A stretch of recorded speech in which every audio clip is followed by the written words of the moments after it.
Salut les gamers, j'espère que vous allez bien. Le week-end dernier, les 28 février et 1er mars 2026, avait lieu à Meaux la 5e édition de la Retrogaming Play, convention jeux vidéo à laquelle j'ai pu me rendre avec l'ami Dylan Walker. Et comme à l'accoutumée sur ce type de vidéo vlog, on présentera les différentes images des stands qui étaient présents durant cet événement. Et dans un deuxième temps, je vous partagerai mon avis, mon ressenti sur cette convention, ainsi que les quelques achats effectués en fin de vidéo. Rendez-vous juste après le générique.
J'espère que les quelques images tournées le dimanche matin vous auront plu. Comme à l'accoutumée, j'ai essayé d'être assez exhaustif, de vous montrer les consoles mises à disposition, les bornes, et puis d'un autre côté, les stands plus achats jeux vidéo et autres stands d'artistes qui proposaient leurs produits à la vente.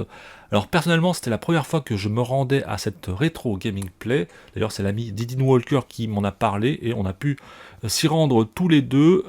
Convention très sympathique qui a lieu au Colisée de Meaux, qui sont de grands halls largement suffisants pour héberger l'événement. L'entrée 2 € pour les adultes et gratuit pour les enfants. Côté invité, cette Retro Gaming Play 2026 a fait fort puisqu'on pouvait noter la présence de Frédéric Rénal, mythique créateur de Alone in the Dark Little Big Adventure qu'on avait déjà rencontré à la Pixel Days 2025, Azenka qui est membre évidemment de la team Hard Looter avec Benzaï, Florent Gorge, Edge et autres FF6man qui étaient encore très occupé à dézonner des consoles Super Nintendo. Mon avis sur cette première fois à la Retro Gaming Play, très positif, pas de reproches à formuler. Tout d'abord le lieu choisi, le Colisée qui avait déjà servi pour les précédentes éditions, c'est un lieu très indiqué pour héberger ce genre de convention, un hall suffisamment grand. Quand vous entrez, c'est super clair, à gauche vous aviez tout ce qui est borne d'arcade, console en libre service. Au milieu, vous aviez la scène qui allait servir pour les débats, les discussions autour des invités. Et puis à droite, vous aviez tout ce qui est stand achat jeux vidéo et autres stands d'artistes. Autre point positif, c'est le prix d'entrée vraiment très raisonnable. 2 € pour les adultes et gratuit pour les enfants. Autre point positif, c'est que pour une convention assez modeste, il y avait quand même pas mal de stands achat jeux vidéo. Donc pour tout ce qui est collectionneur, acheteur de jeux vidéo comme moi ou comme vous, c'est super sympa de pouvoir flâner entre les rayons, de regarder les prix, de voir des jeux vidéo de toutes les générations. Ça va de la PS5 jusqu'à la PS1 évidemment, la NES. Donc chaque génération, il y avait suffisamment de stock pour se faire plaisir et comparer les prix entre les différents stands. Et enfin, un gros big up à toute l'équipe de bénévoles qui est en charge de l'organisation, que ce soit au niveau des entrées ou même durant l'événement. Ils sont vraiment au top et toujours de très bonne humeur, ça fait plaisir. Et on va maintenant passer à la dernière partie de cette vidéo, les quelques achats effectués durant cette matinée du dimanche. Comme je l'ai dit précédemment, on est resté une bonne heure, ça laisse largement le temps d'aller faire le tour des différents stands, de comparer les prix, de voir ce qui pouvait m'intéresser, les prix plus raisonnables qui pouvaient rentrer dans mon budget, et j'ai pu acquérir 2 nouveaux jeux. Le premier, c'est sur PS Vita que ça se passe, et oui, il m'arrive encore de faire des acquisitions sur cette console, qui était proposée à 28 € sur le stand de Matos & Game. J'ai pu me le procurer à 25 après une mini négociation. Donc il s'agit de Orgarithme, un des rares jeux en Jap qui passe en anglais. On a affaire à un jeu de type patapon où on va diriger des petites unités de couleurs et il faudra agir en rythme. Jeu qui mêle stratégie et rythme, qui a l'air plutôt sympathique en vue de dessus. Donc Orgarithme qui a le gros avantage selon Planet Vita de passer en anglais.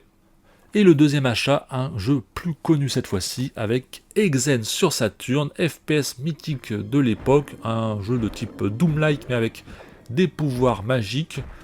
Alors celui-ci est annoncé 30 € sur le stand et j'ai pu le négocier à 25 puisque vous le voyez, la jaquette est quand même pas mal gondolée, donc l'État a permis de baisser un petit peu le prix. Il est quand même complet avec sa notice, le CD est un peu rayé mais rien de bien méchant. Donc Exen rentre dans la collection Saturn, un jeu auquel j'avais joué sur PC à l'époque, mais j'avais jamais été au bout. On est vraiment sur un jeu de type Doom-like, assez frénétique, mais avec cet univers un peu gothique qui le démarque de la concurrence. Donc 2 petits achats effectués durant cette Retro Gaming Play, 25 chacun. J'espère que cette vidéo vlog de la convention Retro Gaming Play vous aura plu. Si vous êtes dans le coin l'année prochaine, n'hésitez pas à aller y jeter un œil. C'est vraiment une convention à taille humaine, très sympathique et qui propose pas mal de contenu, d'invités. Donc c'est à faire si vous habitez le 77. J'espère que cette vidéo vous aura plu. Bye les amis!